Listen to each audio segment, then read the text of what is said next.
ঈশানের ঘরে উকি দিচ্ছে নিধি। দরজাটা হালকা ভিড়ানো ছিল। শূন্য ঘর থেকে পা টিপে রুমে ঢুকে নিধি। ঈশান নিশ্চয়ই ওয়াশরুমে। নিধি ঘরময় কিছুক্ষণ ঘুরে কারবার থেকে ঈশানের একটি টি শার্ট নিয়ে নেয়। প্রায় সময় সে ঈশানের পছন্দের কাপড় নিজের কাছে রেখে দেয়। নিধি এবার ওয়াশরুমের দরজা হালকা ধাক্কা দিতেই দেখে সেটা খোলা। নিধি ভ্রু কুচকায়। এত রাতে কই যাবে? ঈশান নিচেও তো নেই। নিধি ভাবল আয়েশা মির্জার রুমে আছে নিশ্চয়ই। সেটা ভেবে নিধি দাদির রুমের দিকে অগ্রসর হয়। দরজার কাছে আসতেই থমকায় সে। ভালো করে খেয়াল করে দেখতে পায় তার বাবা মা চাচা চাচি আয়েশা মির্জার শিওরে বসে রয়েছেন। আয়েশা মির্জা পান চিবোচ্ছেন আর তীক্ষ্ণ দৃষ্টিতে দুই ছেলে আর ছেলের বইয়ের পরীক্ষা করছেন। আয়েশা মির্জা বাদে বাকি চারজনের মুখ থমথমে। আয়েশা মির্জা এবার সুর টেনে বলে ওঠেন, তা আমার এক কথা শুনেই তোমরা এই সাইলেন্ট হয়ে আসো কেন? নওয়াজ মির্জা এবার মুখ খুললেন। তিনি শান্ত স্বরে বলে উঠলেন, মা সাইলেন্ট হবে, সাইলেন্ট নয়। আয়েশা মির্জা এবার মুখ কুচকালেন। তিনি অত্যন্ত বিরক্তির সহিত বললেন, তোকে এখানে আমার ভুল ধরতে বলি নাই, ডিসিশন নিতে বলেছি। মা ওটার ডিসিশন হবে। আয়েশা মির্জা এবার রক্ত চোখে নওয়াজ মির্জার দিকে তাকায়। চুপ হয়ে যান তিনি। অতঃপর সোহানা এবার গম্ভীর মুখে বলেন, মা আপনি যেটা বলছেন সেটা কি আদৌ সম্ভব? সম্ভব কেন নয় বড় বৌমা? ব্যাপারটা তাদের আমরা আগে থেকেই জানিয়ে দেব ওদের। নিধি ভ্রু কুচকায়। কী বিষয়ে তারা এমন কথা বলছেন তা বোধগম্য হচ্ছে না তার। তবুও আড়ি পেতে রইল বাকিটা শুনতে। নিপা এবার কাচুমুচু করে মিনমিন স্বরে বলে ওঠে, ওদের তো নিজস্ব মতামত পছন্দ থাকতেই পারে। না নেই থাকলে দুজনেই আমাকে আরও আগেই বলে ফেলতো। বাজ খায় গলায় বলে ওঠে মির্জা। নিপা চুপসে যায়। নাহিদ মির্জা এবার মুখ খোলেন। এটা কেমন দেখাবে না মা? প্রতিবেশীরা কি বলবে? পাড়া প্রতিবেশী কি আমাদের খাওয়ায় না পড়ায় যে তাদের কথা এত ক্ষণে ক্ষণে চিন্তা করতে হবে? আমরা তো কোনো অবৈধ কাজ করব না নাকি? এখন তোরা বল, তোদের নিধি আর ঈশানের বিয়েতে কোনো আপত্তি আছে নাকি? কথাটা শ্রবণ হতেই নিধি থমকে যায়। ভেতরে যেন ড্রাম বেজে চলছে। তরতর করে ঘেমে একাকার হয়ে যাচ্ছে নিধি। না, সে তো ভুল শুনছে না। আসলেই দাদি তার আর ঈশানের কথা বলছে। খুশিতে নাচতে মন চাইছে নিধির। এত সহজে মানুষটাকে পেয়ে যাবে ভাবতে পারিনি সে। ঈশানকে তো কবে মন দিয়ে বসে আছে। শুধু ভয়ে ছিল ফ্যামিলি আর ঈশান কীভাবে নেবে। আয়েশা মির্জাকে দৌড়ে একটা শক্ত হাঁক দিতে মন চাইছে তার। এখন ভালোই ভালোই বাবা মা মেনে নিলে হয়। নাহিদ মির্জা এবার নওয়াজ মির্জার দিকে তাকায়। দুজনে আবার চোখ রাখে সহধর্মিণীর দিকে। নিপা এবার সোহানের দিকে তাকিয়ে খুশি মনে বলে, আমাদের নিধির আর ঈশানের বিয়ে নিয়ে কোনো আপত্তি নেই। ঈশান আর নিধি রাজি হলেই হবে। সবাই যেন একটু প্রসন্ন বোধ করে। আয়েশা মির্জা আবার হেসে বলে ওঠেন, তোমরা চিন্তা করো না, ওদের আমি রাজি করাবো। একটা শর্ত আছে আমার, সহসাই বললেন সোহানা মির্জা। নিধি এবার ভয় পায়। মা জানি কি বলে। সবাই প্রশ্নবিদ্ধ মুখে তাকায় সোহানার দিকে। যতদিন না ভানান ইনায়ের ডিভোর্স হচ্ছে ততদিন এই বিষয়টা আমাদের মধ্যেই থাকবে। সবাই সহমত প্রকাশ করে। নিধি এবার দৌড়ে নিজের রুমে যায়। চোখ পেয়ে সুখের অশ্রু পড়ে। ঈশানের টি শার্টটা গায়ে জড়িয়ে নিচের দিকটা গিট দিয়ে ছাদে যায় নিধি। ঈশান ছাদের রেলিংয়ে বসে এতক্ষণ তিথির সাথে কথা বলছিল। বৃষ্টিটা কিছু কমে শীতল বাতাস বইছে। হঠাৎ ছাদে কারো আগমনে পিছু ফিরে ঈশান। চটজলদি ফোন কেটে দেয় তার। হাসি মুখে নিধি এবার ঈশানের সামনে দাঁড়ায়। ঈশান নিধিকে আপাত মস্তক দেখে তেতে ওঠে। এটা কি করলি গাধি? আমার ফেভারিট টি শার্ট ছিল এটা। খোল, এটা নষ্ট করে দিলি তো একেবারে। নিধি এবার মুখ পাকায়। কয়দিন পরে তো নিধি পুরো মানুষটাকে নিজের করে ফেলবে। তখন কি রিয়াকশন দেবে ঈশান? আচমকা হেসে উঠল নিধি। ঈশান অবাক হলো। এই মেয়ে আজকে বকা খেয়ে হাসছে। আর সময় তো বকা খেয়ে মুখ আধার করে ফেলে। ঠিক আছিস তো গাধি, নাকি তোর ওপর কোনো ভূত ভর করেছে? নিধি শান্ত চোখে তাকায় ঈশানের পানে। অবাক চোখে আশ্চর্য হয়ে তাকিয়ে আছে ঈশান। হঠাৎ গাড়ির হর্ন বেজে ওঠায় দুজনেরই ধ্যান ভাঙে। একযোগে নিচে তাকাতেই উভয়ে চিৎকার দিয়ে ওঠে, ভাইয়া এসেছে। মুখটা মলিন করে ইনায়া বসে আছে। তিথি তখন থেকে এটা সেটা জিজ্ঞেস করলে উত্তর পাচ্ছে না। খাবার সামনে তিথি অনেকক্ষণ পায়চারি করে রেখে দেয়। অনেকগুলো ব্যাগ সামনে এনে রাখে তিথি। ইনায়া জিজ্ঞেস সূত্রে তাকালেই তিথি বলে, নিধি এসেছিল আজ। এগুলো নাকি তোমার জন্য কিনেছে। বলেছে সবগুলোই ট্রাই করতে। ইনায়া বিশেষ কিছু গুরুত্ব দেয় না, আবারও উদাসীন হয়ে রয়। কি হয়েছে তোমার? কোনো সমস্যা? বলতে পারো। ইনায়া মান হাসে। তিথি হতাশ হয়ে ফোন নিয়ে বসে পড়ে। ইনায়া কাপড়ের ব্যাগগুলো সরিয়ে জানালার পাশে এসে দাঁড়ায়। বৃষ্টি এখন নেই। বাইরে পুরো নিশিরাতের আধারে ঢেকে রয়েছে। মাঝে মধ্যে শোনা যাচ্ছে ব্যাঙ সহ কোনো এক নাম না জানা পাখির ডাক। হঠাৎ তিথি ডাকতেই ইনায়া পেছন ফিরে। তিথি ফোন হাতে আতঙ্ক নিয়ে ইনায়াকে দেখিয়ে বলে, দেখো না ইনায়া, এফবিতে এই ছবিটা ভাইরাল হয়েছে।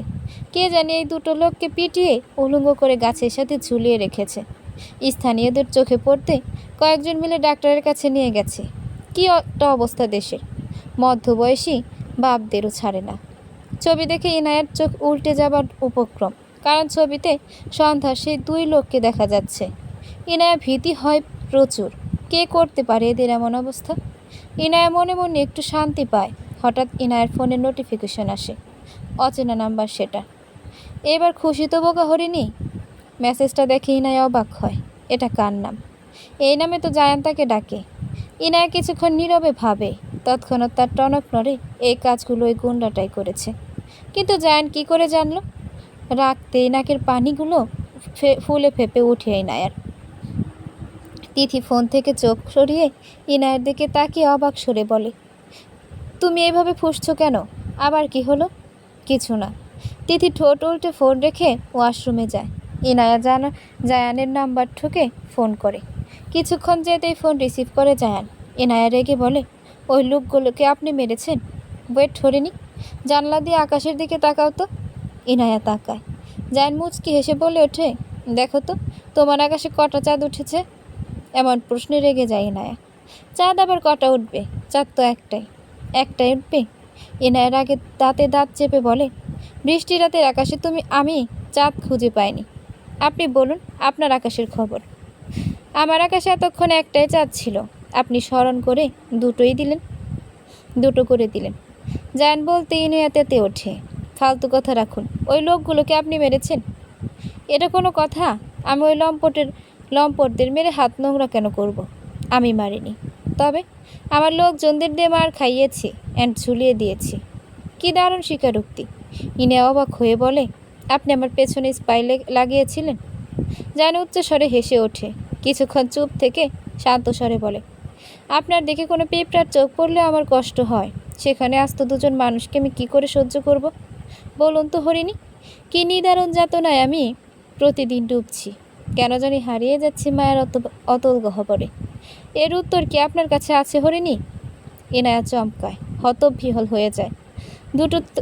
ঠোঁট দুটো আচমকা কেঁপে ওঠে। জায়ানার কথার মানে কি? ইনায়া যেন ঘামছে এবার। ঠোঁট নাড়িয়ে কাঁপা কাঁপা গলায় জিজ্ঞেস করে, কি বলতে চাইছেন আপনি? কি চাই আপনার? জায়ান এবার জোরে হেসে ওঠে। তারপর অন্য প্রসঙ্গে টেনে বলে, তোমার জন্য বাবা একটা গিফট পাঠিয়েছিল, পেয়েছে তো? হঠাৎ করে কথা বদলানোতে ইনায়া আর জায়ানকে আর ঘাটে না। চেনির উত্তর রইল জায়ানের কথায়। জায়ান ফোঁস করে নিঃশ্বাস ফেলে বলে ওঠে, তোমার টেবিলে একটা খাম আছে। খামটা খুলে হলের বেলকনিতে চলে আসো। বলে ফোনটা রেখে দেয় জায়ান। ইনায়ার টেবিলে তাকাতে দেখতে পায় সত্যি একটা খাম রাখা সেখানে। ইনায়া সেটা নিয়ে খুলতেই স্তব্ধ হয়ে রইল। চোখগুলো পানিতে টইটুম্বুর হলো। গা গড়িয়ে পড়ে, গলদেশে ভিজিয়ে দিচ্ছে। একটা মেয়ের জন্য এমন পরিস্থিতি খুবই জঘন্যের। কোনো মেয়ে এমন পরিস্থিতিতে না পড়ুক। তৃথি বের হয়ে ইনায়ের কাছে এসে দাঁড়ায়। ইনায়ের হাতে ডিভোর্স লেটার দেখে মুখ মলিন করে। সন্ধ্যাবেলায় জায়ান এটা নিয়ে এসেছিল। তিথি চুপটি করে বিছানায় শুয়ে পড়ে। ইনায়া সান্ত্বনা দেবার মতো কোনো ভাষা নেই তার কাছে। ইনায়া ভাবে, সে কেন সুখী হতে পারল না? তার কি কোনো অধিকার নেই স্বামীর সাথে সুখে থাকার? তার এই ছোট্ট জীবনে কোনো অন্যায় করেনি, তাহলে কেন তার এত কষ্ট? বাবা মায়ের কথা আজ বেশি করে মনে পড়ছে ইনায়ার। ফোনে মেসেজ আসায় ইনায়া উঠে দাঁড়ায়। ডিভোর্স পেপারটা হাতে নিয়ে দরজা খুলে বের হয়। গন্তব্য হলের বেলকনিতে। হলের প্রত্যেক তলায় দুপাশে রুম মাঝ দিয়ে সরু রাস্তা বয়ে বিশাল বেলকনিতে গিয়ে ঠেকেছে। ইনায়া বেলকনিতে দাঁড়াতেই দেখে ল্যাম্পপোস্টের হলদে নিয়ন বাতির আলোয় দেখা যাচ্ছে জায়ানকে। হাতে কালো একটা ছাতা ধরানো, পেছনে কালো মার্সিডিস। ইনায়াকে দেখে মুচকি হেসে ওঠে জায়ান। ইনায়া জায়ানকে কল দেয়। জায়ান ফোন রিসিভ করে ইনায়ার দিকে তাকিয়ে হেসে বলে ওঠে, কি ব্যাপার, গিফট পেয়ে তো মানুষ খুশি হয়, তুমি কাঁদছো কেন? ইনায়া মান হাসে, কম্পিত ধরা গলায় বলে, এই উপহার নিদারুণ নিষ্ঠুর এক কষ্টের সমাহার, এর চেয়ে মৃত্যুই বুঝি খুব সুখকর। জায়ান ইনায়ের পানে গম্ভীর দৃষ্টিতে তাকায়, ঠোঁট নাড়িয়ে আস্তে করে বলে, এত যাতনা পেয়েও তার প্রতি এত টান, ইস কি নিষ্ঠুর ভাগ্য তার, পেয়েও হারাতে হচ্ছে। এখনো ফিরে পেতে চাও তাকে? ইনায়া জায়ানের দিকে তাকিয়ে আকাশের দিকে মুখ করে, অতঃপর বিড়বিড় করে বলে ওঠে, ওই নিকোষ কালো রাতের আধার, বলে দিও ওরে, ছেড়েছি তারে চিরতরে, নেই কোনো অধিকার তার প্রতি আর, যেটুকু আছে সেটুকু হয়ে থাক যাতনা আমার। ইনার বেদনা শক্তি কথার সাক্ষী শুধু এই আধার নয়, হয়তো জায়ানো। সে মনে প্রাণে সপে যায় এই মেয়ে যেন আর দুঃখ না পায়। 2 দিন হলো নাভান বাংলাদেশে ফিরেছে। এর মধ্যে নাভানের সাথে নাহিদ, মির্জা আর সোহানা কেউই কোনো কথা বলেনি। নাভান বাড়িতে এসেছে এ যেন কেউ বিশ্বাস করতে পারেনি। সেদিন রাতের নিধি আর ঈশানের কথা কেউ বিশ্বাস করতে পারেনি। নাভান যখন সদর দরজা দিয়ে ভেতরে ঢুকছিল, সবাই নীরব ভূমিকা পালন করছিল। সবার চোখে নাভানের ওপর থাকলেও নাভান তাকিয়েছিল তার মায়ের পানে। অশান্ত চোখ জোড়া হাজারো আকুতি ভরা দৃষ্টিতে সোহানা মির্জার দিকে তাকিয়ে থাকলেও তিনি সেটা অগ্রাহ্য করে চলে গিয়েছিলেন তার রুমে। বাকি সবার সাথে নাভানের কথাবার্তা ভালোই চলছে। আয়েশা মির্জা সারাদিন খুশিতে নাচতে থাকেন। নাভান মেনিসাদের একটা বেতের সোফায় বসে আছে, সামনে চা রাখা, দুহাত এক করে তাতে থুতনি রেখে বিষণ্ণতা হতাশা মুখে বসে রয়। ঈশান নাভানের পাশের সোফায় বসে হঠাৎ নাভান ঘাড় ঘুরিয়ে তাকায়। কি ব্যাপার, মন খারাপ? ঈশান গম্ভীর মুখে প্রশ্ন করে। নাভান হাসে কিঞ্চিত, মুখ বাঁকিয়ে বিদ্রুপের হাসি সেটা। সহসায় বলে ওঠে, বুঝতে পারছি না কি করব, সব কিছু এবার বেশিই জটিল। মায়ের সাথে আমার কথা বলা অনেক জরুরি, কিন্তু দেখ না, সে আমাকে দেখলে মুখ ফিরিয়ে নিচ্ছে। তুমি জানোই বড় মার অভিমান কতটা প্রখর। তুমি তার মতামত কাজকে গুরুত্ব দাওনি।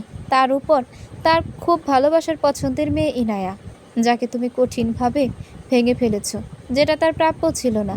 তার দায় তুমি বড় মার থেকে সরাতে পারবে কিনা জানা নেই। ইনায়ার কথা মাথায় আসতেই নাভান কিছুটা অস্থির হয়। চোখের সামনে ভেসে ওঠে বৃষ্টি সিক্ত কোমল রমণী ইনায়ার মুখ। নাভান জোরে নিঃশ্বাস ফেলে, মেয়েটা এখন কোথায়? ঈশান হাসে, কে, তোমার বউ? নাভানের ভেতরটা ধুক করে উঠে যেন। বউ? কয়েকবার বিড় করে জপে নাভান। ইনায়া এখন হলে থাকে, আর তোমার ফ্রেন্ড ফাহাদ করিম হলো ইনায়ার মামাতো ভাই। শুধু ফাহাদ নয়, তোমার বেবি অদ্বিতীয় ইনায়ার আপন ফুফাতো বোন। নাভান কথাটা শুনে ভ্রু কুচকায়। কই, ফাহাদ তো তাকে এতদিন এই বিষয়ে কিছু বলেনি। নাভানকে ঈশান সম্পূর্ণ ঘটনা বলে। নাভান সব শুনে নিশ্চুপ রইল। শুধু একটা বিষয় মাথায় ঘুরল, কালকের মেয়েটাই কি ইনায়া? নাভানের তুখোর মস্তিষ্ক যেন এবার কিছু ধরতে পারল। ইনায়া নাভানকে দেখে হকচকিয়ে যাওয়া, ঘাবড়ানো, সবই তাকে এখন ভাবাচ্ছে। অদিতির কি খবর? শুনলাম তার সাথে ব্রেকআপ করেছো, কারণ কি? অদিতির কি খবর? শুনলাম তার সাথে ব্রেকআপ করেছো, কারণ কি?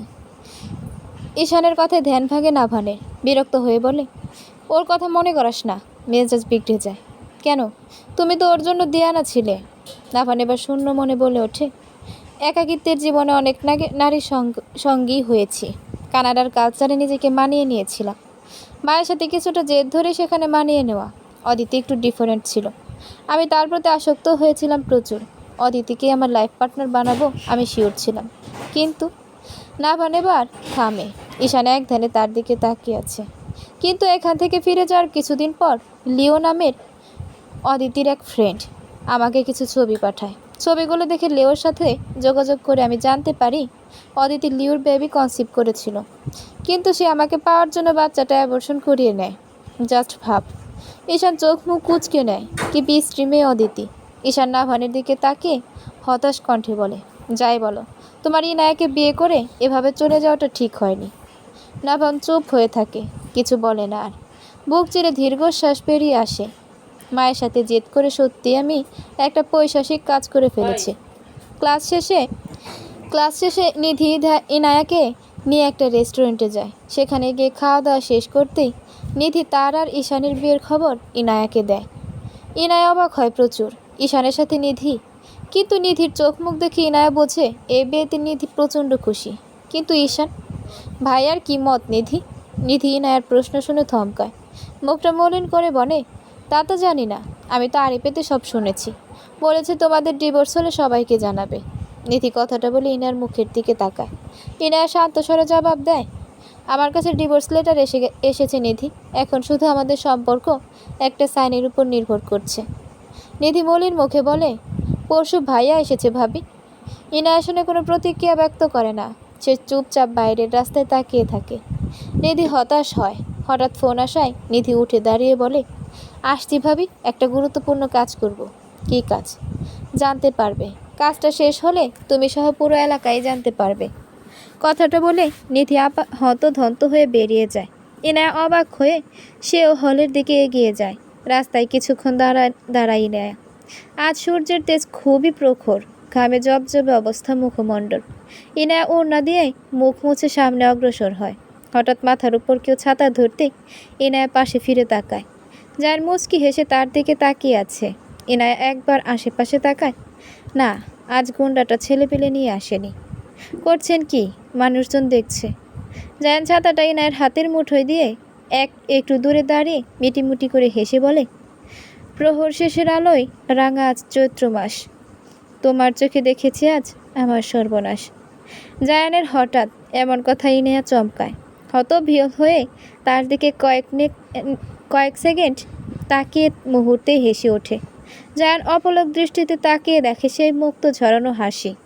ইনায়া নিজেকে সামলে শান্ত স্বরে বলে ওঠে, শেষ পর্যন্ত রবীন্দ্রনাথকেও কপি করলেন, তা আবার নিজের মতো বানিয়ে। কথাটা ইনায়া বলে থামল। তারপর মুচকি হেসে আবার বলে উঠল, প্রহর শেষের আলোয় রাঙা সেদিন চৈত্র মাস, তোমার চোখে দেখেছিলাম আমার সর্বনাশ। এমনটা হবে? জায়ান মাথা নিচু করে হেসে ওঠে। আবার ইনায়ার পানে তাকায়। তা সত্যিই কি তোমার সর্বনাশ দেখতে পেয়েছো? ইনায়া জায়ানের কথার মানে বুঝতে পারে। হাস্যোজ্জ্বল মুখটা এবার রাতের আধারের মতো অন্ধকার করে নেয়। তারপর মিহি কণ্ঠে বলে, দেখতে চাইলেও দেখব না, বুঝতে পারলেও বুঝবো না। আমি আর কিছুই নতুন করে বুঝতে চাই না। কথাটা বলে জায়ানের দিকে দু পায়ে অগ্রসর হয় ইনায়া। জায়ানের হাতে ছাতা ধরিয়ে সে গন্তব্যের দিকে অগ্রসর হয়। জায়ান কুটিল হেসে পেছন থেকে বলে ওঠে, সামনে রেখো নিজেকে বোকা হরিণী। বাঘ মামা কিন্তু পেছনে ছুটছে, একবার ঘাড় ঘুরিয়ে পেছনে তাকালেই বগল ধাবা করে ফেলবো। So be careful. কথাটা শুনে ইনায়া দাঁড়ায়, কিন্তু পেছনে ফেরে না। আমি সাবধানেই থাকবো, আপনি নিজেকে সামলে নিন, না হলে পেছনে যাবার ভয় নিয়ে পিছু করতে হবে। জায়ান করিম কোনো কাজে ভয় নিয়ে আগায় না, আর এটা তো মনের ব্যাপার, জোর একটু বেশি। কথাটা বলে জায়ান পা চালিয়ে চলে যায়। ইনায়া খানিকক্ষণ পরে পেছনে ফিরে। জায়ানকে আর দেখতে পায় না সে। একটা বড় নিঃশ্বাস ফেলে ইনায়া সামনে ফিরে হাঁটতে থাকে। হলে এসে ইনায়া প্রথম গোসল করে নেয়।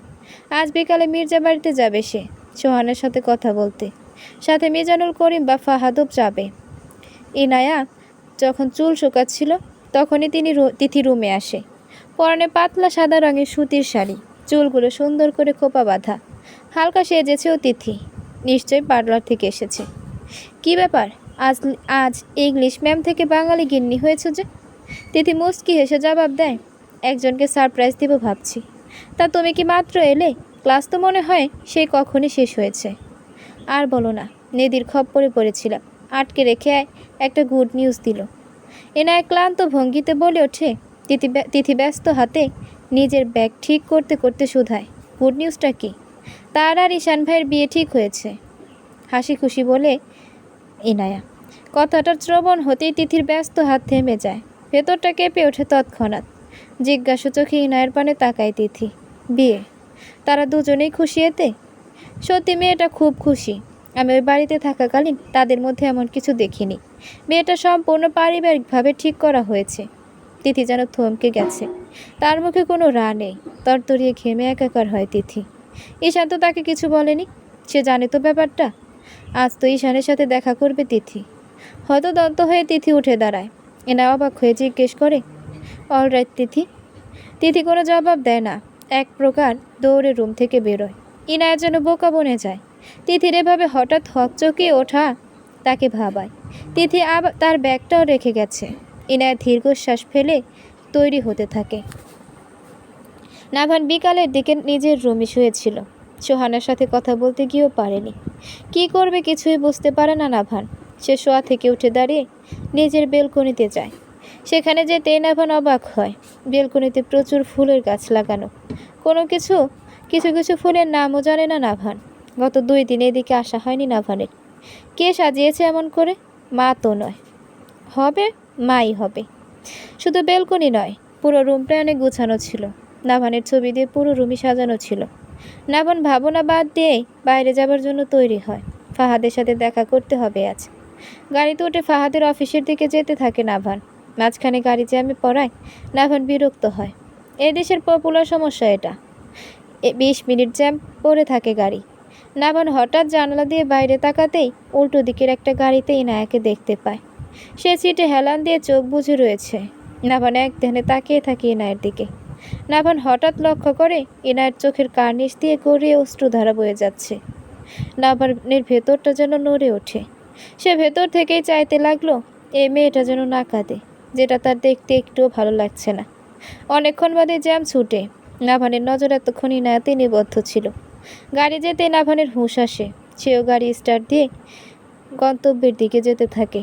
ফাহাদের কাছে গিয়ে প্রথমেই ইনায়ের প্রতি যে সন্দেহ হচ্ছে তা ভাঙতে হবে। কেন জানি তার মন বলছে এটাই সেই ইনায়া। বুকের বাঁ পাশে হাত দিয়ে হতবাক হয়ে রয়েছে ঈশান। তিথি তার সামনে বসে রক্ত চোখে তাকিয়ে আছে। সে পারলে এখন তাকে গিলে খেত। অসম্ভব সুন্দরী তিথি যখন শাড়ি পরে রেস্টুরেন্টের দরজা দিয়ে ভেতরে আসে, ঈশানের হৃদয়টা সেখানেই থমকে গিয়েছিল। সাদা শাড়ি পরা তিথিকে ঈশানের কাছে স্নো হোয়াইট লাগছিল।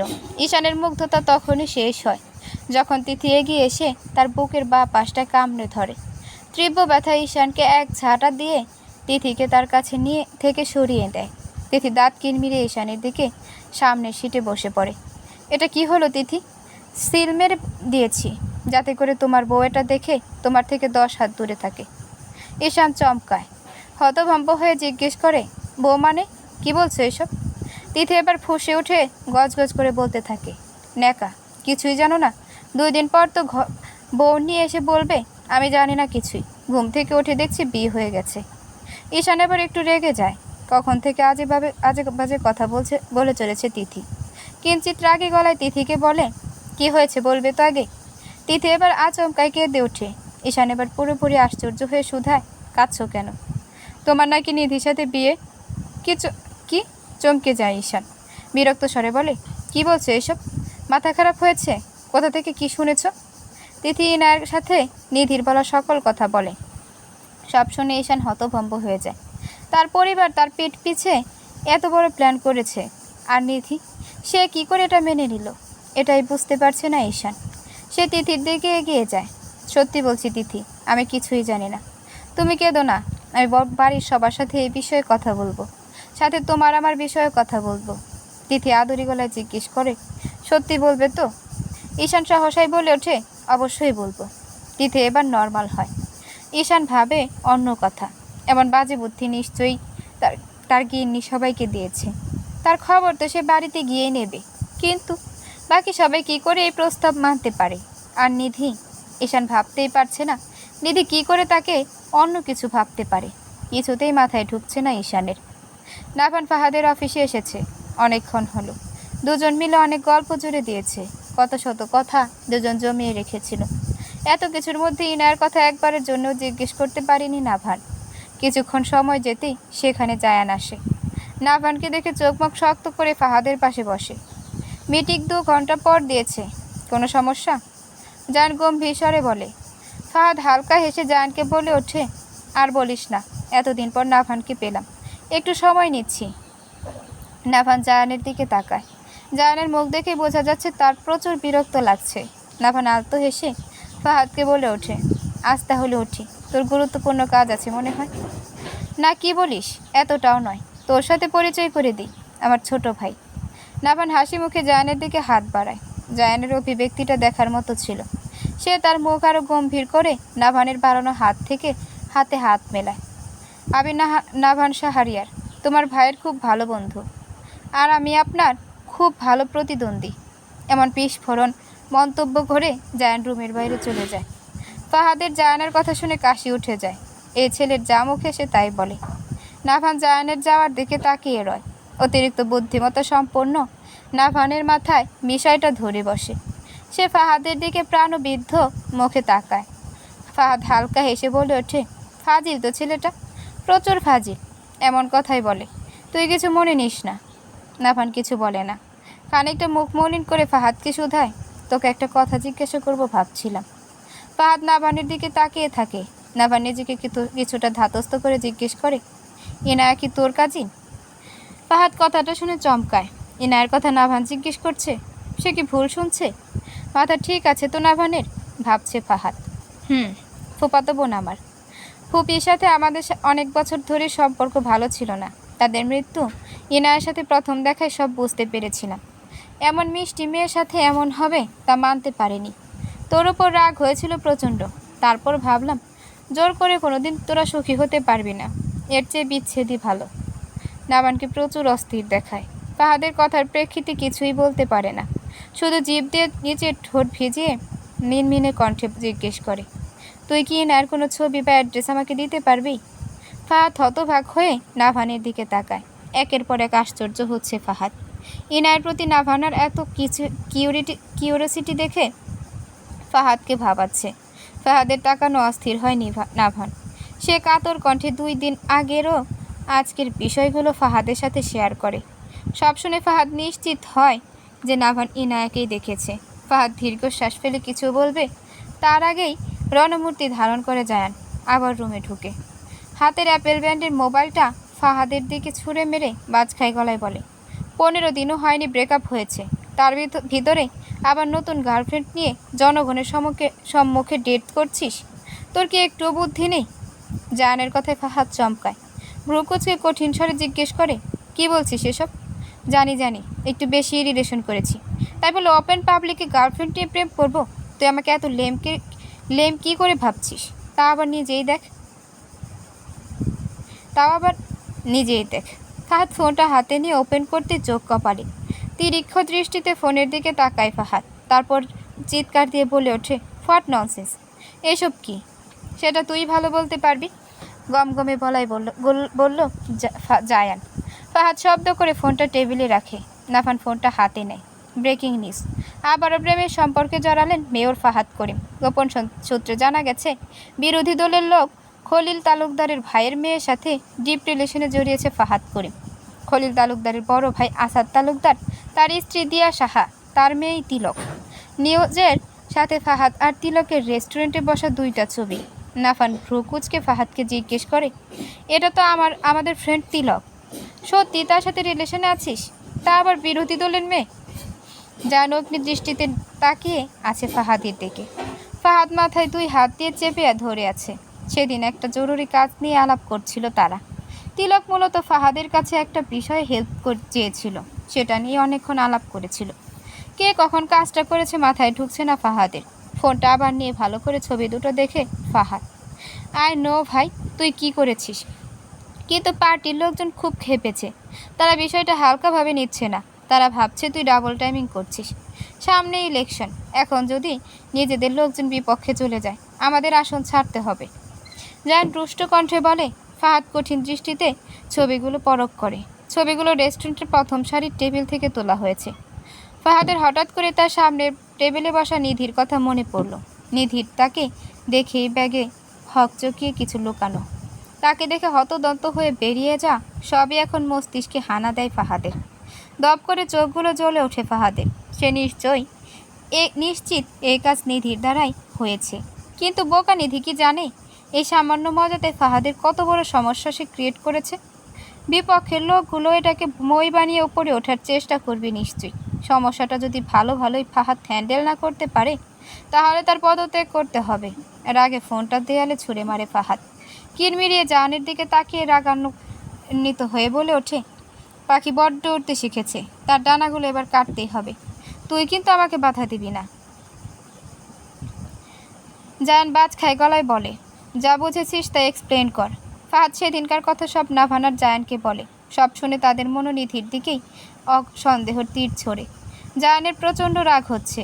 লোকে ঠিকই বলে, মেয়েদের বুদ্ধি হাঁটুর নিচে। এদের রাগ আর তর্ক দিয়ে পুরুষদের উপরে থাকতে পারলেই চলে।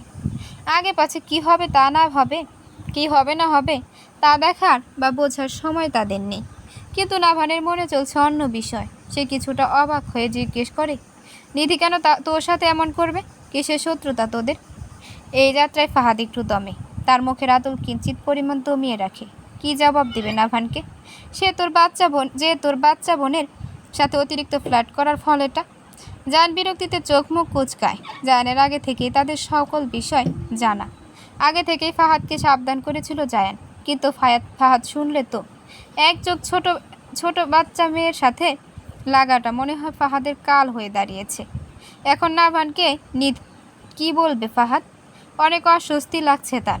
তবুও ফাহাদ ভেতরে সাহস সঞ্চয় করে নাভানের দিকে তাকিয়ে করুন তবুও শক্ত গলায় বলে ওঠে, আই লাভ হার।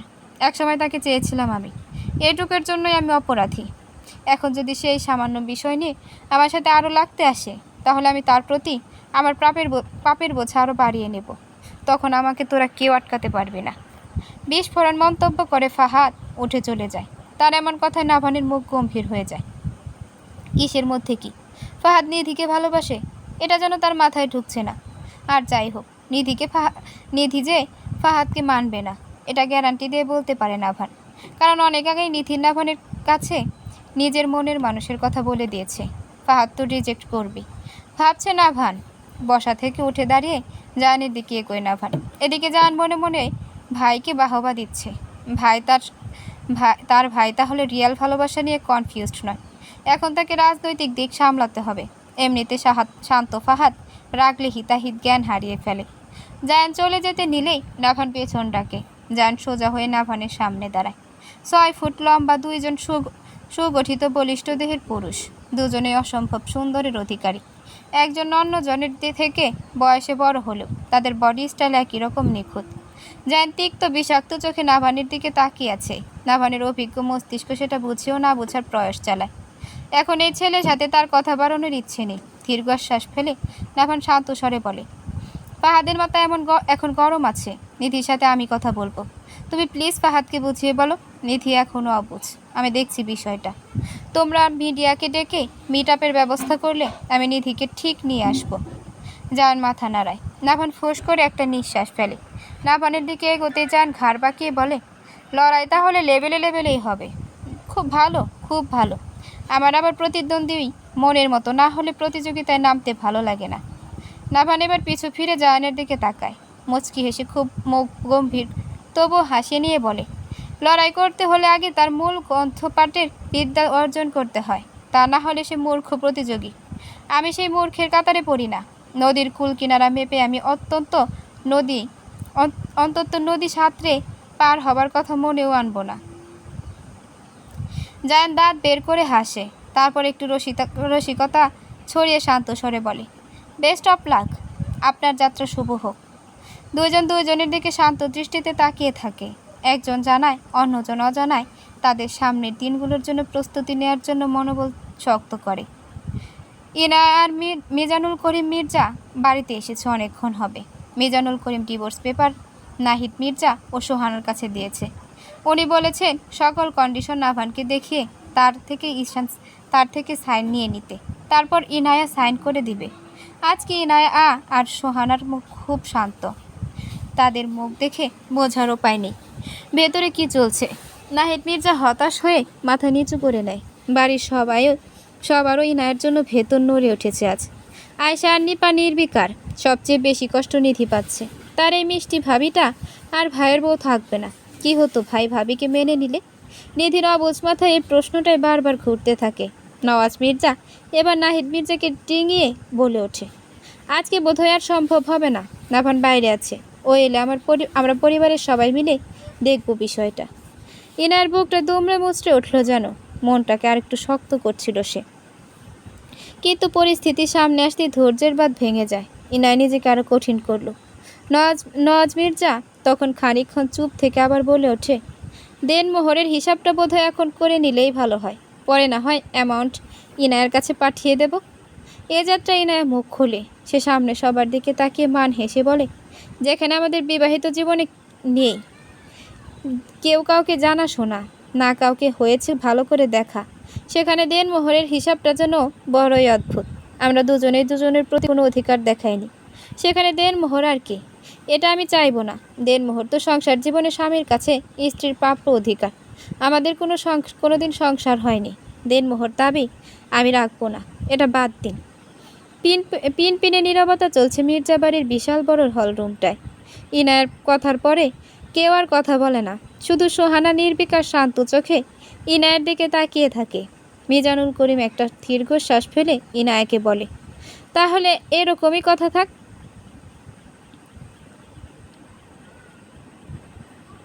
উঠো, আমাদের এবার বেরোতে হবে। ইনায়া সম্মতি জানায়। মিজানুল করিম সবার থেকে বিদায় নিয়ে আগে বেরিয়ে পড়ে। ইনায়া এবার সোহানার দিকে এগোতেই তিনি তাকে জড়িয়ে ধরে শান্ত গলায় বলে, ক্ষমা করে দিস মা, ক্ষমা করে দিস। ইনায়া মান হেসে বাড়ির উদ্দেশ্যে বলে, তোমরা কেউই আমার কাছে গিল্টি ফিল করবে না। যা হয়েছে তো তা আমার নিয়তি ছিল। আয়শা মির্জা এবার ইনায়ের সামনে এসে ভাঙা গলায় বলে, তোর সাথে অনেক খারাপ ব্যবহার করেছি, আমি মন থেকে এমনটা করতে চাইনি। সব কিছু ভুলে যাস, দেখবি তুই অনেক সুখী হবি জীবনে। ইনায়া কিছু বলে না, দীর্ঘশ্বাস ফেলে সামনে হাঁটে। যেখানে জীবনটা তার যাতনার কালো রাতের আধারে ডুবে রয়েছে, সেখানে সুখে সূর্য উঠবে কি নিজের মনকে প্রশ্ন করে কোনো উত্তর পায় না ইনায়া। গাড়িতে উঠে বসতেই সেটি ধীরে ধীরে মির্জা বাড়ির মূল ফটকের দিকে এগোয়। মূল ফটক থেকে গাড়ি বের হতেই আরও একটা গাড়ি গেট পেরিয়ে মির্জা বাড়ির দিকে আস্তে করে ঢুকে। দুই প্রান্তের দুই গাড়িতে বসা দুটি ভিন্ন মানুষ চমকে ওঠে গাড়ির জানালা ভেদ করে সামনে তাকায়। মিল হয় দুই জোড়া চোখের। এক জোড়া চোখের ভেজা নেত্র পল্লব শান্ত নির্বিকার, তো অন্যজন অবাক বিস্ময় ভরা চাহনি, যেন এটা হবার ছিল না। ইনায়েদের গাড়ি বামে ঘুরিয়ে দ্রুত গতিতে এগিয়ে চলছে। পিছু ফেলে যাচ্ছে অবাকের চূড়ান্ত সীমায় থাকা নাভান শাহরিয়ারকে।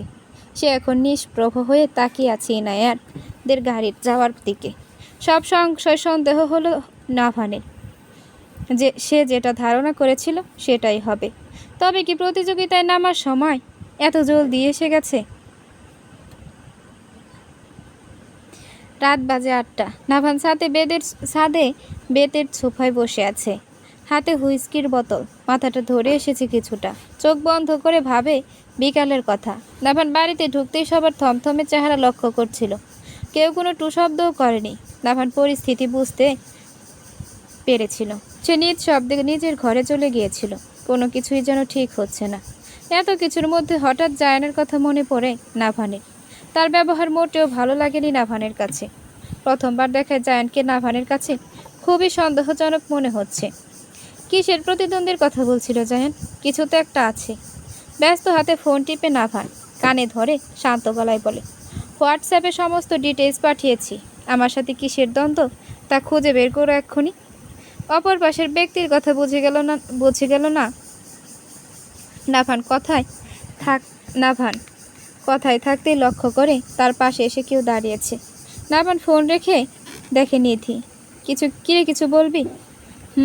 বাবা মা তোমাকে নিচে যেতে বলেছে। নাভান চুপ করে থেকে শান্ত স্বরে বলে, যা তুই, আসছি আমি। নিধি নড়ে না, আমতা আমতা করে বলতে থাকে। নাভান ভ্রু কুচকে জিজ্ঞেস করে, যাচ্ছিস না যে, বলবি কিছু? নিধি মাথা ঝাঁকিয়ে ঝটপট নাভানের পাশে বসে পড়ে। তারপর মিনমিন কণ্ঠে নাভানকে শুধায়, তুমি কি সারা জীবন এমনই থাকবে ভাইয়া? কেমন? নাভান গম্ভীর গলায় বলে। নিধি মুখটা করুণ করে ভাইয়ার উদ্দেশ্যে বলে, মানুষ কতদিনই আর বাঁচে বলো? এই 60 না হয় 70 বছর, হয়তো আরও কম। তাই তো, মূল কথায় আয়। হুইস্কির বোতলে মুখ লাগিয়ে জিম ধরা গলায় বলে নাভান। নিধি একটা দীর্ঘশ্বাস ফেলে বলে, তুমি আর কত একাকিত্ব জীবন কাটাবে? কি চাইছো তুমি? মায়ের উপর রাগ করে নিজেই তো অনেক শাস্তি উপভোগ করলে। এখন তো এসব থেকে বের হও। মানুষ কতদিন একই জিনিস মাথায় রাখে। নাভান মান হাসল। তার ভেতরের দহনটা বোধহয় নিধি বুঝল না। সে মলিন চোখে তার এই রহস্যময় ভাইয়ের দিকে তাকিয়ে থাকে। একটা কথা কি জানিস? আমি সারা জীবন আপন মানুষের কোলাহল আদর ভালোবাসা সিক্ত হতে চেয়েছিলাম। সবাই আমাকে অসম্ভব ভালোবাসত। মায়ের মৃত্যুর পর যেন সেটা অধিক হয়ে গিয়েছিল। সবার চোখের মনি ছিলাম। আমি নিজেও এই আদর ভালোবাসায় এত সিক্ত হয়েছিলাম যে আজকে কতবার আমায় ডেকেছে তাও কাউন্ট করতাম। কথাটা বলে নাভান নিজেই হেসে ওঠে। তারপর নিধির দিকে তাকিয়ে শান্ত স্বরে বলে, মাই আমাকে এমন বানাতে চেয়েছিল, তাই আমি হয়েছি। আর দেখ, আমি এখন তার দুঃখের মূল কারণ। কথাটা বলে নিশ্চুপ হয়ে যায় নাভান। নিধি তার ভাইয়ের দিকে তাকিয়ে থাকে। হয়তো এই নিঝুম রাতের মতোই নাভানের ভেতরটা সন্ধ্যা ঘনিয়ে রাত হয়ে এসেছে, যা একদিনে হয়নি। নিধি নাভানের কাছে গিয়ে হাত ধরে মিষ্টি হেসে বলে, তুমি আর মা একই রকম, জানো তো? তোমরা অতীত ঘেটে বর্তমান নষ্ট করার জন্য ওস্তাদ। সব ভুলে যাও, নতুন করে জীবনটাকে ভালোবাসো, মেনে নাও না ভাবিকে। নাভানের মুখটা রাতের আধারের মতো অন্ধকার করে নেয়। ইনায়ের কথা মাথাতে আসতেই ঘাড় বাঁকা করে নিধির দিকে তাকায়। জানো ভাইয়া, ভাবি বড্ড ভালো। ও সবসময় এক বুক যাতনা নিয়েও হাসতে পারে। এতটুকু জীবনে তার কষ্ট নেহাত কম নয়। তারপরও তোমার যাতনা নিয়ে সে দিব্যে চলে যাচ্ছে। মায়ের সাথে পাল্লা দিতে গিয়ে তুমি এক নিষ্পাপ মেয়েকে অনেক কষ্ট দিয়েছ, যেটা তুমি মোটেও ভালো করনি। 9টা মাস লেগেছিল ভাবির ঠিক হতে। সে কয়েকবার সুইসাইড করতে গিয়েও নিজেকে দমিয়েছে। তোমার ভাবিকে পছন্দ না হলেও মাকে বলতে পারতে, বিয়ে করে চলে যাওয়াটা কি খুবই দরকার ছিল? নিশ্চুপ নাভান। শাহরিয়ারের মুখ যেন অতল গহ্বরে হারিয়েছে। কোনো জবাব সে তৎক্ষণাৎ মুখ ফুটে দিতে পারল না। নিধির থেকে চোখ সরিয়ে ছাদের নীলচে আলোক শিখাতে তা নিবদ্ধ করে নিধি নাভানের হাত ছেড়ে দাঁড়িয়ে থাকে। কয়েক মুহূর্ত নীরবতায় কেটে যায়। আর কোনো কথাই কেউ বলে না। হঠাৎ সেই নীরবতা কাটিয়ে নাভান বলে উঠল, প্রথমবার কানাডায় নিজের জীবনের প্রতি তিক্ততা এসেছিল আমার। আর মন তখনই অনেক অসুস্থ হয়ে পড়েছিল। আমি চাইতাম স্কুলে যাওয়ার আগে মায়ের হাতের ব্রেকফাস্ট, দুপুরের টিফিন, সন্ধ্যার স্ন্যাক্স, রাতের ডিনারটাও। চাইতাম স্কুল থেকে ফিরে পরিবারের সাথে আড্ডা দিতে। কিন্তু আমার স্বপ্নগুলো থেকে তখন বাস্তবতাটা খুবই নিষ্ঠুরতম হয়েছিল। যান্ত্রিক রোবটের মতো রুটিন মাফিক জীবন হয়েছিল আমার। একা একা যখন থাকতাম মাকেই বেশি দোষারোপ করতাম। তখন নিজেকে মায়ের কাছে রিমোট কন্ট্রোল মেশিন মনে হতো। খুব রাগ হতো। সে বাংলাদেশে থেকে আমাকে উপদেশ দিত, এভাবে চলো না, ওটা করো না। সব মিলিয়ে আমার জীবনের সুখটাই আমি খুঁজে পাইনি। অনেক বছর পর যখন অদিতি আমার জীবনে এসেছিল, তখন নিজেকে অনেক রিল্যাক্স মুডে ফিল করছিলাম। আমি ভেবে নিয়েছিলাম এটাই হয়তো আমার হ্যাপিনেস হবে। তাতেও মায়ের অনিচ্ছায় আমার ভালো লাগেনি। মাকে বুঝিয়ে নিয়ে কোনো লাভ হয়নি। সে অদিতিকে মানবে না।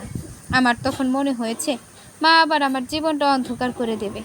কিন্তু মাতৃত্বের দোহাই দিয়ে যখন ইনায়াকে মা বিয়ে করতে বলে, তখন আমি আর নিজের মধ্যে ছিলাম না। নিজের পছন্দ মতো কি আমি লাইফ পার্টনারও সিলেক্ট করতে পারবো না? মা তো ছেলের বউ চেয়েছে, তাই পরের কাজগুলো মায়ের সাথে রাগ দেখিয়ে করা। এর মাঝে আমি ইনায়ের সাথে যে ভুল করেছি তা বেমালুম ভুলে গিয়েছিলাম। নাভান নিশ্চুপ হয়ে যায়। নিধিও চুপ থাকে। খানিকক্ষণ বাদে পিঠে কারো হাত পড়তে চমকে ওঠে। পেছনে ফিরে নাভান। সোহানাকে দেখতে পেয়ে চোখ দুটো শীতল হয়ে আসে নাভানের। পেছনে তার পুরো পরিবার দাঁড়িয়ে আছে। সোহানা নাভানের হাত নিজের হাতের মুঠোয় পুরে তার পাশে বসে। তারপর নরম গলায় বলে ওঠে, আমি আসলে তোমার সৎমা। আমি তোমার মা হতে পারিনি, পারলে বোধহয় তোমার চোখের ভাষা বুঝতে পারতাম। কিন্তু ট্রাস্ট মি বেটা, আমি তোমার জীবনে কখনো দুঃখ দেখতে চাইনি। আমার সব সময় মনে হয়েছে তুমি আমার কাছে সেই ছোট নাবালক নাভান রয়েছ, যে পৃথিবীর গোলক ধাঁধা পার করতে পারবে না। তোমাকে আমি স্ট্রং সুশিক্ষিত করতে চেয়েছিলাম, ভেঙে দিতে চাইনি। কিন্তু নিজের অজান্তে আমি তা করে ফেলেছি। তার জন্য সরি। কিন্তু নাভান, তুমি যত বড়ই হও না কেন, যতই নিজের বুঝকে বাহবা দাও না কেন, আমি এবার একটা কথাই বলবো, অদিতি তোমার যোগ্য ছিল না। সে তোমাকে কখনোই বুঝতে চেষ্টা করতো না। তাই তোমার ভালোর জন্য আমি ইনায়াকে তোমার জীবনে এনেছিলাম। সে তোমাকে ভালো রাখবে এবং ভালোবাসবে। কথাটা বলে দম ফেলে সোহানা। বাড়ির প্রতিটি সদস্যের চোখে পানি। নাহিদ মির্জার ভেতরে একটু ভালো লাগা কাজ করছে। হয়তো মা ছেলের ভুল বোঝাবুঝি ভেঙে সব ঠিক হবে। আয়েশা মির্জার এবার যেন চিন্তা কমলো। তার পরিবারের সুখ হয়তো আসবে সামনে। নওয়াজ মির্জা আর নিপারও তাই। তারাও যাকে জানে নাভানকে কত ভালোবাসে সোহানা। নাভানের কঠিন পাথরের পুরুষ হৃদয়টা মায়ের সামনে গালে পানি হয়ে গিয়েছে, তার চোখেও পানি চিকচিক করছে। তার মা ঠিক, অদিতি তার জন্য ভালো হতে পারতো না। সোহানা এবার ডিভোর্স পেপারটা নাভানের হাতে দিয়ে মলিন কণ্ঠে বলে, আমি তোমার জীবন অশান্তিতে ভরিয়ে দিয়েছিলাম, এই নাও সুখের চাবিকাঠি, এটা দিয়েই প্রথম সুখ খুঁজে নাও। আমি আর তোমার জীবনে কোনো কিছুতে ইন্টারফেয়ার করব না। নাভান ভেজা নেত্রপল্লব ঝাপটায়, ভেজা সিক্ত চোখে তাকিয়ে থাকে ডিভোর্স পেপারের দিকে। এটার মাঝে মধ্যেই সে ইনায়াকে মুক্তি দিতে পারবে, এটার মাধ্যমে সে ইনায়াকে মুক্তি দিতে পারবে। মায়ের পানে এক নজর তাকিয়ে তাকে জড়িয়ে ধরে নাভান, অতঃপর বিড়বিড় করে বলে, একবার নয় অসংখ্যবার বলে, ভুল হয়েছে মা, আমি বড় একটা ভুল করেছি, আমাকে তোমরা মাফ করে দাও। সোহানা ছেলেকে বুকে নিয়ে কেঁদে উঠলেন। বহু বছর পর এমন হয়েছে যে নাভান তাকে মা বলে বুকে ঝাঁপিয়ে পড়েছে। তার জন্য দায়ী সে নিজেই। সোহানার মনে পড়ছে না কবে নাভান তাকে এইভাবে জড়িয়ে ধরেছিল। সব কিছু ভুলে মায়ের স্নেহময় হাত পড়ে নাভানের মাথায়। সে তার অবুঝ সন্তানকে বোঝানোর জন্য তড়িঘড়ি করে বুলিয়ে আওড়ায়, সব সব ঠিক হবে বেটা, সব ঠিক হবে, তুমি তা ঠিক করে নিও। বাড়ির প্রতিটি সদস্য প্রশান্তির দৃষ্টিতেই তাদের দিকে তাকায়। এই তো যেন শান্তির নীড়ে শান্তি ফিরে এসেছে। তার বাহক যেন মির্জারা সবাই। প্রয়োজনীয় কিছু জিনিসের জন্য মার্কেটে এসেছে ইনায়া, তিথিকে বললেও আসেনি। কে জানি হঠাৎ করে কি হলো। রাত হলেও প্রচুর ভিড়, এখানে মহিলারাই বেশি ভিড় করে আছে। ইনায়া ভেবে পায় না, বাচ্চা কাচ্চা ফেলে এরা রাতে কেন শপিং করতে আসে। কাপড়ের দোকান ডেঙিয়ে সামনে হাঁটতে থাকে ইনায়া। হঠাৎ একটা চুরির দোকানের চোখ যায় ইনায়ার। সেদিকেই যায়। নানা রঙের চুড়ি সেখানে আছে, পাথরের কাচের ভিন্ন ভিন্ন রং। ছোট থেকে ইনায়ার চুড়ি পরার শখ। ছোটবেলায় বাবা যখন নানা রকমের কাচের চুড়ি আনতো, তখন ইনায়ার দাদি রসিকতা করে বলতো, এখন চুড়ি পরে কি করবি, বিয়ে হলে স্বামীর জন্য পরিস। স্বামী তো হলো, কিন্তু তার জন্য চুড়ি পরা আর হলো না। ইনায়া সাজানো চুড়িগুলোতে আলতোভাবে হাত বোলালো, সঙ্গে সঙ্গে সেগুলো ঝনঝন শব্দে মুখরিত হলো। ফিক করে হেসে দেয় ইনায়া। দোকানে ছোট্ট একটা ছেলে বসা, বয়স 10-11 হবে। সে ইনায়ের কাছে এসে মিষ্টি হেসে বলে, কোনগুলো পছন্দ হয়েছে আপু? ইনায়া ছেলেটার দিকে তাকিয়ে রসিকতা করে বলে, তোমার দোকানের সবগুলোই। দাম কত দেব বলো তো? ছেলেটা হতভম্ব হয় ইনায়ের কথায়। সবগুলোই নেবে নাকি? অবাক হয়ে ইনায়ের দিকে তাকিয়ে থাকে ছেলেটা। ইনায়া মুচকি হেসে সামনে ফিরতে চমকে ওঠে, কারণ তার দিকে ভ্রু কুচকে তাকিয়ে আছে জায়ান।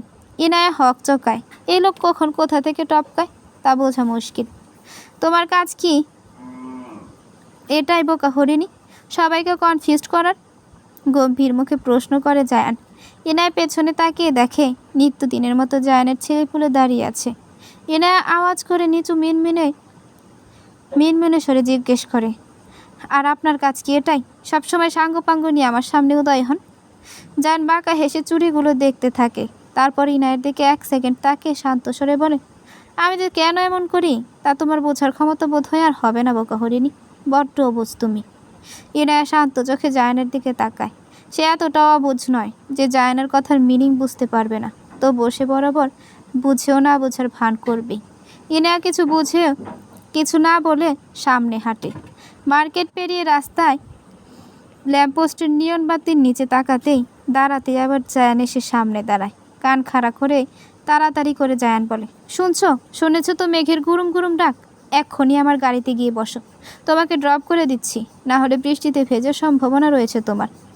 ইনায়া লক্ষ্য করে সত্যি হিমশীতল বাতাস আর মেঘদের গর্জন শোনা যাচ্ছে। আশেপাশের লোকগুলো কিছুটা তাড়াহুড়া করছে এখন।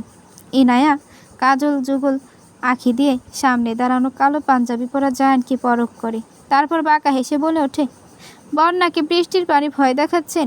সে তো কবেই বন্যার পানিতে ভাসতে ভাসতে নিজেকে সয়ে নিয়েছে। বৃষ্টিতে এখন তার কোনো ভয় হয় না।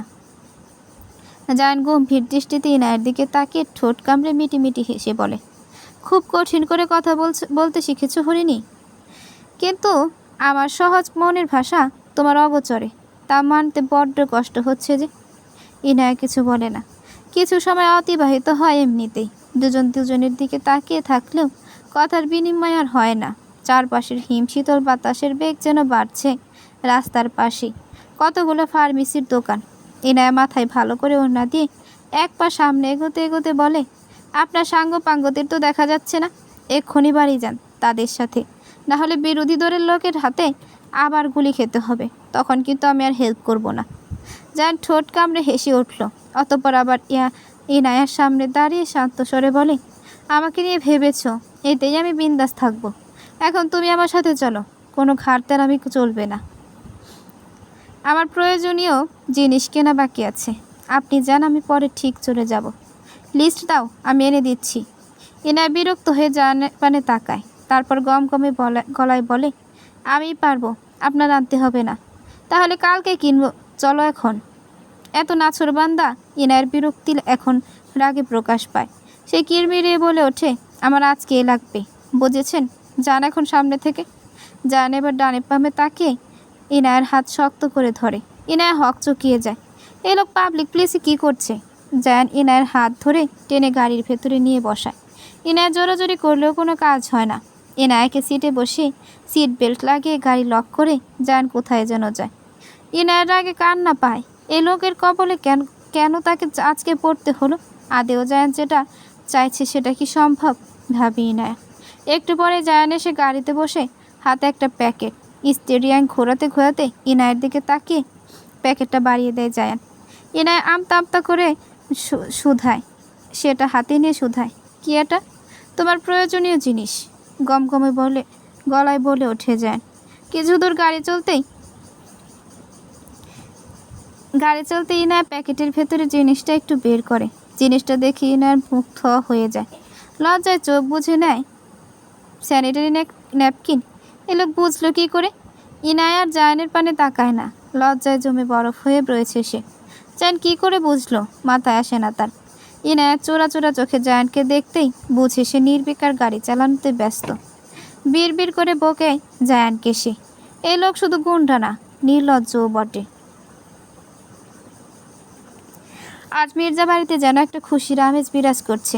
পরিবারের সবাই হাসি খুশি। এতদিনে সুখ যেন পা রাখলো এই বাড়িতে। আয়েশা মির্জা মন ভরে দোয়া করে নাভানকে। ঠিক মায়ের সাথে সব ঠিক হতেই ছেলেটা প্রায় আহ্লাদি হয়ে গিয়েছে। সোহনাজ নিজ হাতে সব রান্না করেছে। নিপা খাবার টেবিলে সুন্দর করে তার পরিবেশন করছে। নওয়াজ আর নাহিদ মির্জা অফিসের একটা বিষয় নিয়ে ব্যস্ত। আয়েশা মির্জা তার ডানে তাকিয়ে দেখে নিধি ঝিমানো মুরগির মতো ঝিমাচ্ছে।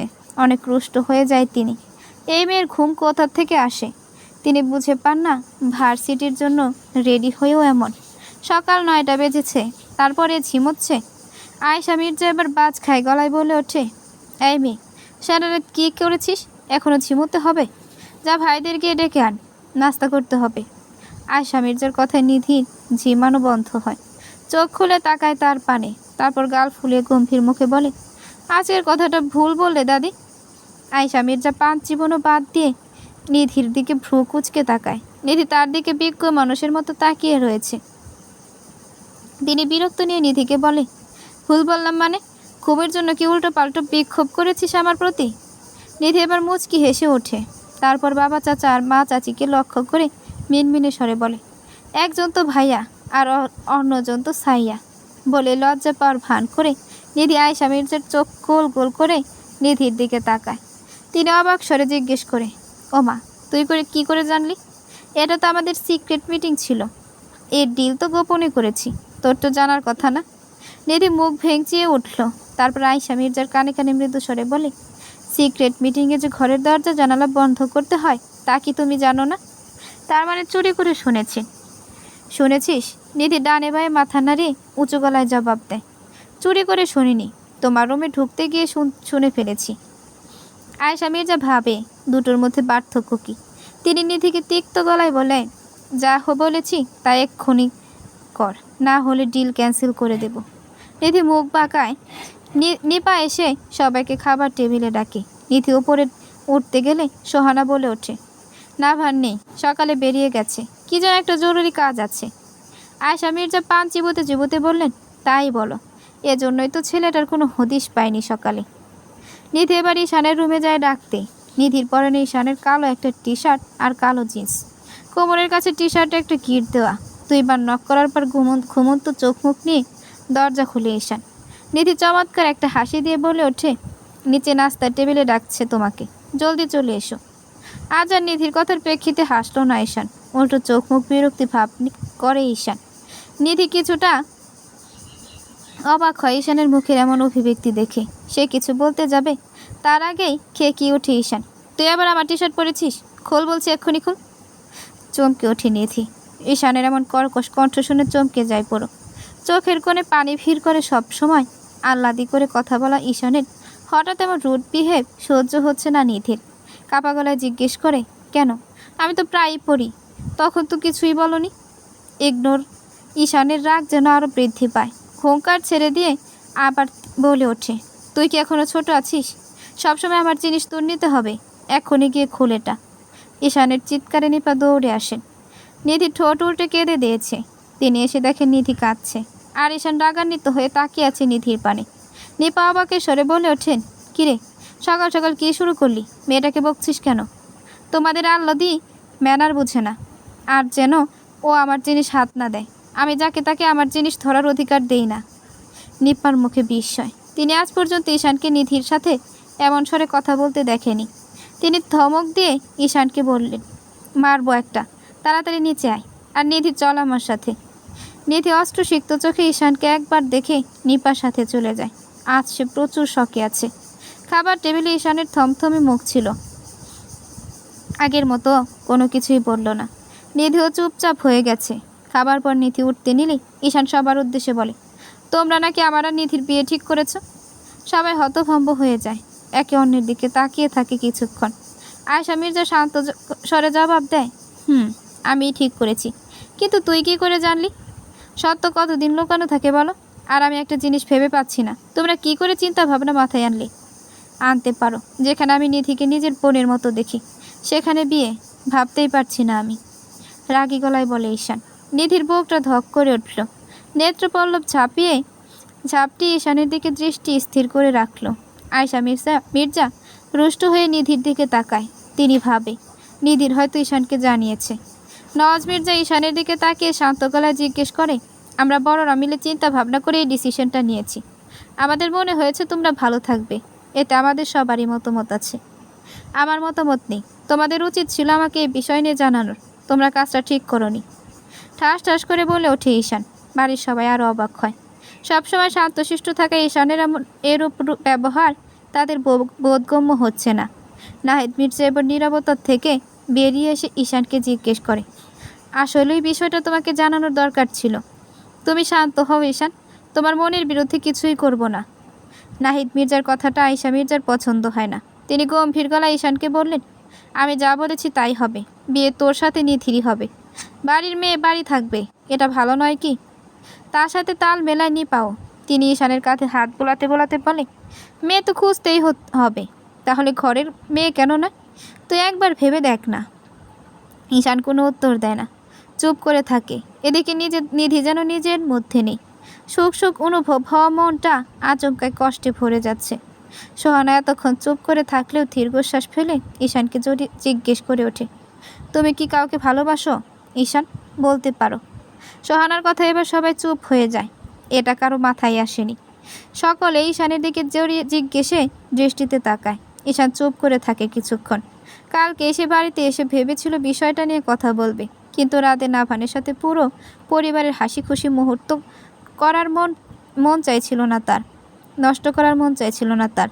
এদিকে নিধির মনটা বিষাদে ছেয়ে যায়। সে প্রাণে দোয়া করে ঈশানের জীবনে যেন কেউ না থাকে। নীরবতা কাটিয়ে গমগমে গলায় বলল ঈশান, আমি তিথিকে ভালোবাসি। কথাটা প্রতিধ্বনি হতেই নিধির কানটা ঝাঁঝা করে উঠল। সে কি ভুল শুনেছে? না তো। হলরুমে পিনপতন নীরবতা চলছে। সবার মনে একটাই প্রশ্ন, তিথিকে? নাহিদ মির্জা কিছুটা ভেবে বলে উঠলেন, মিজানুল করিমের মেয়ে তিথি। ঈশান মাথা ঝাঁকায়। আয়েশা মির্জার মুখ কালো মেঘে ঢেকে যায়। নিধির থেকে শুনেছিলেন ইনায়া যার সাথে থাকে তার নাম তিথি। ইনায়ের মামাতো বোন। সে নাকি প্রচুর ঝাঁঝালো, সহজেই মানুষকে নাকানি চোবানি খাওয়াতে পারবে এই মেয়ে। নাহিদ মির্জার কথায় তিনি বুঝতে পেরেছেন এটা সে মেয়ে না, কখনো না। তিনি অত্যন্ত বেঁচে থাকতে এই মেয়েকে বাড়ির বউ বানাবেন না। তিনি নিপার দিকে চোখ রাঙিয়ে কিছু একটা বলতে বলে। ঈশান নাহিদ মির্জার দিকে তাকিয়ে শান্ত কণ্ঠে বলে, আমি তিথিকে আমার অর্ধাঙ্গিনী করতে চাই। পাগল হয়েছিস নাকি তুই? কিছুতেই মানব না আমি। রাগ দেখিয়ে বললেন নিপা। নাহিদ মির্জা নিপাকে থামিয়ে শান্ত স্বরে বললেন, দেখো ঈশান, যা চাইবে তাই হবে। কেউ আর কোনো কথা বলবে না। সবাই দমে যায়। সোহানা আর নওয়াজ মির্জা ও নাহিদ মির্জার হ্যাঁতে হ্যাঁ মিলায়। শুধু মুখ গম্ভীর করে রাখে নিপা আর আয়শা। ধীর গতিতে নিজের রুমে এগিয়ে যায় নিধি। পা যেন চলছে না। ঘরে এসে কোনো রকমে দরজা লাগিয়ে খাটে শুয়ে পড়ে সে। অতপর চিৎকার দিয়ে কেঁদে ওঠে নিধি। কী করবে এখন সে? বুকটা জ্বলে যাচ্ছে তার। সে তো ইনায়ের মতো এত যাতনা সহ্য করে বাঁচতে পারবে না। সে কি করবে এখন নিধি? এক পাখিতে প্রেমে কাঁদলেও তো বোকামি। নিধি এবার চোখ বুজে আল্লাহকে ডাকে, তাতে যদি একটু শান্ত হয় মন। দোকানে বিকাশ হতে টাকা তুলতে এসেছে ইনায়া। মিজানুল করিম পাঠিয়েছেন। সামনে প্রথম সেমিস্টারের পরীক্ষা। কলেজ ফি বাবদ অনেক টাকা জমেছে। মিজানুল করিম নিজে থেকেই টাকা পাঠিয়েছেন। ইনায়া প্রথমে না করলেও পরে মেনে নেয়। টিউশনি করছে 1 মাসও হয়নি। এখন টাকা পাবে কোথায় সে? টাকা তুলে ফুটপাতের রাস্তার ধারে হাঁটতে থাকে। সামনে আইসক্রিম ভ্যান দেখে সেখানে এগিয়ে যায়। একটা আইসক্রিম কিনে পেছনে ফিরতেই কারো সাথে ধাক্কা লেগে সেটা পড়ে যায়। হ্যাঁ, কপাল মুখেও লাগাতে পারল না। কিঞ্চিত বিরক্তি নিয়ে সামনে তাকাতেই চমকে ওঠে ইনায়া। কারণ তার সামনে স্বয়ং নাভান দাঁড়ানো, যে ইনায়াকে চোখ চোরা বেহায়ার মতো নাভান দিকে তাকিয়ে থাকে।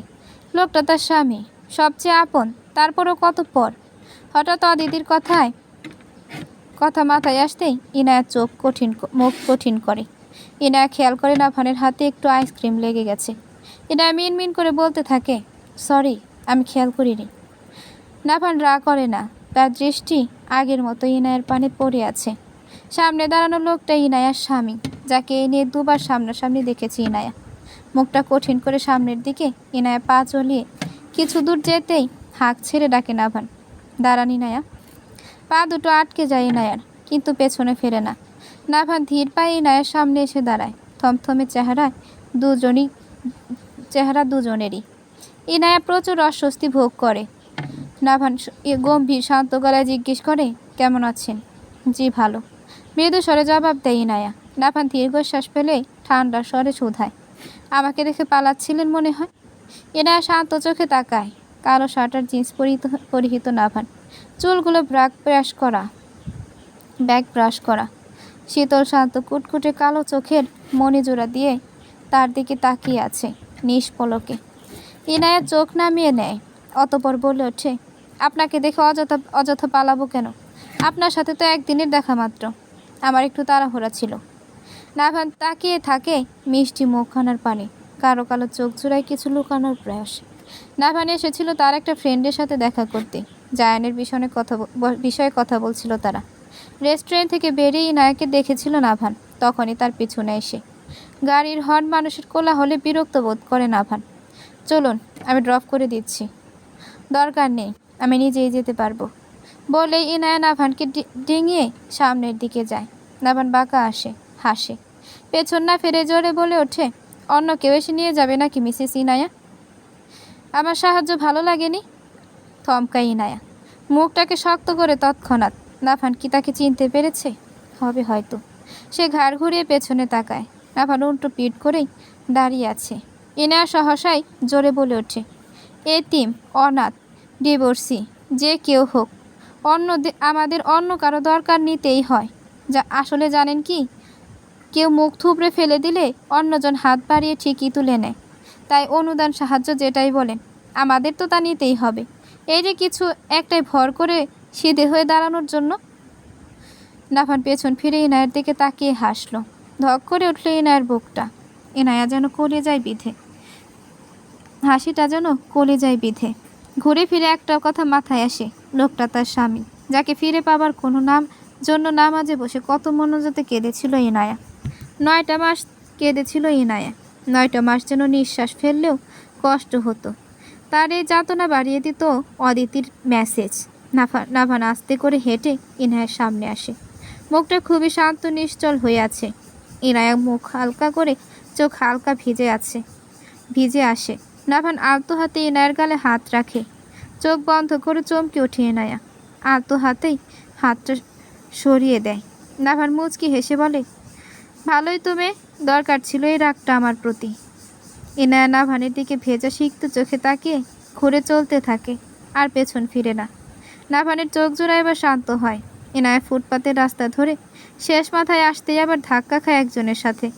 কান্নারা তো হিসকি খাওয়া মুখটা আলতো হাতে তুলে একজন। ইনায়া ঝাপসা চোখের পলক ফেলে তাকায় মানুষটার দিকে, যে নিষ্পাপ হাসি দিয়ে তাকিয়ে আছে তার দিকে। কালো পাঞ্জাবি পরা পরিহিত সুঠাম দেহের লোকটা এবার উচ্চ হেসে বলে ওঠে, ধোকা ধোকা, সব ধোকা ধোকা। তারপরও মন তাদের দিকে টানে কেন হরিণী? বলতে পারবে তুমি? কি এক নিদারুণ যন্ত্রণা বলো তো।